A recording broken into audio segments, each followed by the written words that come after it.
बड़े बड़े ऐसे बिक गए, फुटपाथ में आ गए, और एक साधारण आदमी ऐसे चढ़ गया कि जहां तुम पहुंच ही नहीं सकते। ब्रह्मचर्य एक विलक्षण महाव्रत है। ब्रह्मचारी का सौंदर्य प्रस्फुटित होता है, एक नूर उसके चेहरे पे झलकता है जो ब्रह्मचर्य को धारण करता है। एक नवीन आकर्षण, बालवत चेहरा, एक आकर्षण होता है। भागवती ब्रह्मचारी जब ललकारता है ना तो बड़ी बड़ी अस्थियां पीछे हट जाती है। विषम पितामह की तरह जब दुर्योधन कहता ना, पितामह क्या हम युद्ध में विजय प्राप्त हो जाएगी, वो कहता कि दुर्योधन जब तक मेरे हाथ में धनुष बाण है ना, प्राच्य तुझे छू भी नहीं सकती। एक एक दिन में मैं 10-10 हजार को मारूंगा। ये थे ब्रह्मचारी। व्यायाम जरूर करो, अगर ना करते हो तो शुरू करो। 4 बजे उठ करके 20 मिनट व्यायाम करोगे रोज, तो आप देखोगे वरदान की तरह काम करेगा। देखो, आप देखो, अपना जीवन देखना, 1 साल में आप बदल जाओगे।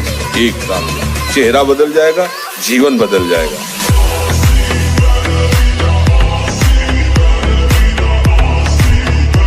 देखो, जो भवन का आधार है वो नींव होती है, और मनुष्य जीवन का जो आधार है, जो मनुष्यपन का जो आधार है वो ब्रह्मचर्य है। ब्रह्मचर्य आपका जितना अच्छा है, जितना मजबूत है, आपका जीवन उतना ही अधिक आनंद से भरा हुआ है।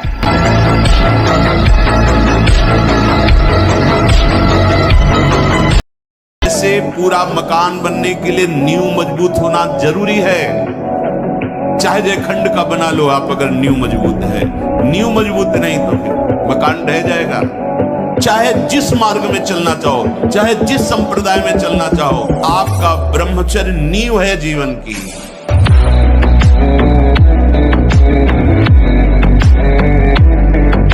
सच्चा ब्रह्मचर्य है हर इंद्रिय का।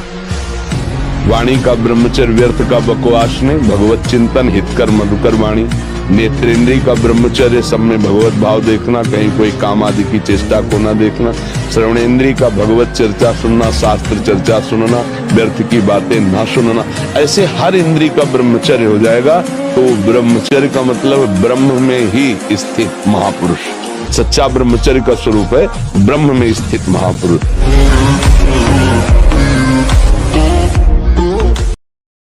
वीर शक्ति के नाश का लक्षण है। गंभीरता नहीं, शांति नहीं, उदारता नहीं, धैर्य नहीं है। वो अपने को बड़ा दिखाना चाहते। जो गालों में बिना कोई गुलाबी कुछ लगाए जो गुलाबी दिखाई देती है वो ब्रह्मचर्य की होती है। जिनका चेहरा आनंद में देखते ही हृदय में आकर्षण, ये ब्रह्मचर्य का लक्षण है।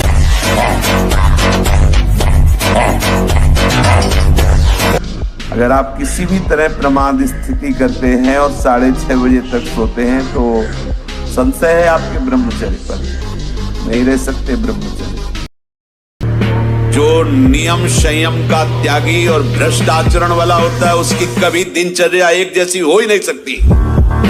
उसके हृदय में भगवत प्राप्ति का उत्साह हो ही नहीं सकता। वो किसी भी शास्त्र या गुरुदेव या संत की आज्ञा पर बहुत समय तक टिका रहे, ऐसा हो ही नहीं सकता। समझ लो इस बात। एक जैसी दिनचर्या और शास्त्र और गुरु आज्ञा पर चलने वाला वही उपासक होगा जो भ्रष्ट आचरण नहीं करता। भ्रष्ट आचरण करता है तो राइट टाइम राइट समय में अपनी दिनचर्या कर ही नहीं सकता। पहले शायद वो पढ़ाई अपने लोगों के यहाँ नहीं थी। आज हमें बच्चे बताते हैं कि एक चैप्टर भी इसी प्रसंग का रखा जाता है। किसी विद्यार्थी जीवन से आए हुए साधु वेश में अपने उपासक ने बताया कि हम लोगों को शिक्षा दी जाती है कि जैसे खून निकल जाता है तो नया खून और बलवर्धक बनता है, ऐसे ही इस ब्रह्मचर्य का नाश करना अति आवश्यक है, क्योंकि वो हटेगा तो समस्त मांसपेशियों में नई शक्ति जागृत होगी।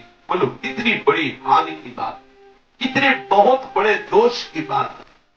छोटे छोटे बालकों की जिनकी किसी भी तरह से ब्रह्मचर्य नष्ट करने की अवस्था नहीं हुई, वो अपने ब्रह्मचर्य का संहार कर रहे हैं केवल मनोरंजन के लिए। प्लेग, इन्फ्लुएंजा, ये रोग इतने बड़े महामारी नहीं जितना महामारी ये रोग है, जिसे बच्चे और बच्चियां खिलवाड़ समझ रही, मनोरंजन समझ रहे। ये करना आवश्यक ही है ऐसा समझ रहे, सुविधाएं दी जा रही, कहा जाता खेलो हंसो, मार दिया। अभी किसी योग्य नहीं हो पाए और उनको सारी योग्यता नाश करने की शिक्षा दे दी गई और नष्ट हो गए। ना वो गृहस्थी लायक रह गए, न विरक्ति लायक रह गए। सब बच्चे सावधानी से सुनो। देखो, यौवन अवस्था में वर्तमान में शरीर होने पर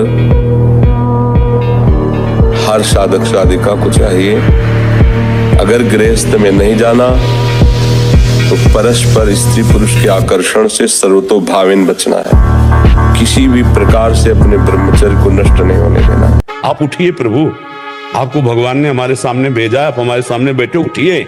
आप ये नहीं हो जिसको लेकर बैठे हो, आप कुछ और हो। आप अजय हो, आज अमर हो, आप अविनाशी हो, आप सच्चिदानंद में हो। आप अपने स्वरूप में लौट कर आइए। कैंसर आपको छू नहीं सकता। हम केवल बातें नहीं कर रहे महाराज, केवल बातें नहीं कर रहे।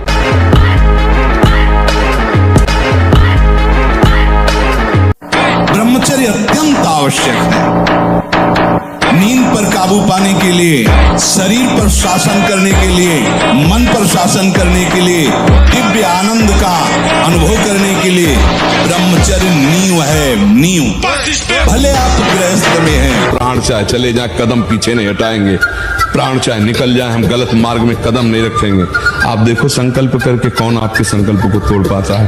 आप अविनाशी भगवान के अंश। जब आप ब्रह्मचारी रहेंगे तो आपके शरीर में जैसे कोई इंजेक्शन लगा देना, बिजली दौड़े, ऐसे शरीर में एकदम बिजली दौड़ती है। जो ब्रह्मचर्य से रहता है, अपार सामर्थ्य उसमें रहती है। देखने की, सुनने की, बोलने की, चलने की, फिरने की, उठने की। शरीर में बिल्कुल कोई भयानक रोग प्रारब्धवशात हो तो भी कोई कष्ट उसको गिरा नहीं सकता। जाता है वाणी में, वो जाता है, आकर्षण आता है। युवान बच्चे जितने भी पढ़ने लिखने वाले छोटे छोटे बच्चे हैं, ब्रह्मचर्य का जितने भी पालन बच्चे करेंगे, इतना तेज बढ़ेगा, इतना आकर्षण बढ़ेगा, आत्मबल बढ़ेगा, उतना ही आपके अंदर संकटों से लड़ने की क्षमता बढ़ेगी, उतनी ही सिंह जैसी गर्जना आपकी होती जाएगी। और हनुमान जी के पास एक ही पावर है, ब्रह्मचर्य की। हमें इस माया पर विजय प्राप्त करना है। काम, क्रोध, लोभ, मोह, मद, मत्सर पर इनके तो हम जूते खा रहे हैं और बाहर हम मुँह छेंटते हैं। क्या होगा इससे? माया की गुलामी से मुक्त हो जाओ, यही तुम्हारी सबसे बड़ी बहादुरी है। और तुम मुक्त हो गए तो हजारों को मुक्त कर सकते हो। तुम मुक्त हो गए तो हजारों को आनंद दे सकते हो।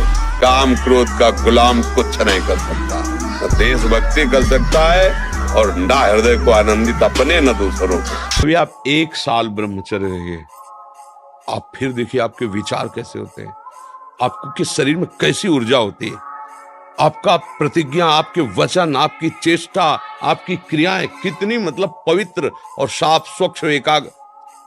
मन, प्राण और वीर, ये तीनों का एक तारतम्य है। एक कंट्रोल में हो जाए तो ये दोनों कंट्रोल में हो जाएंगे।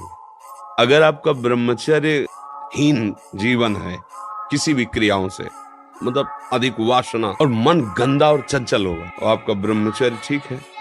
स्वाभाविक बिना प्रयास के आपका मन एक शीतल, एक गंभीर, एक शांत, जहां लगाना चाहो एकदम तुरंत लग जाएगा।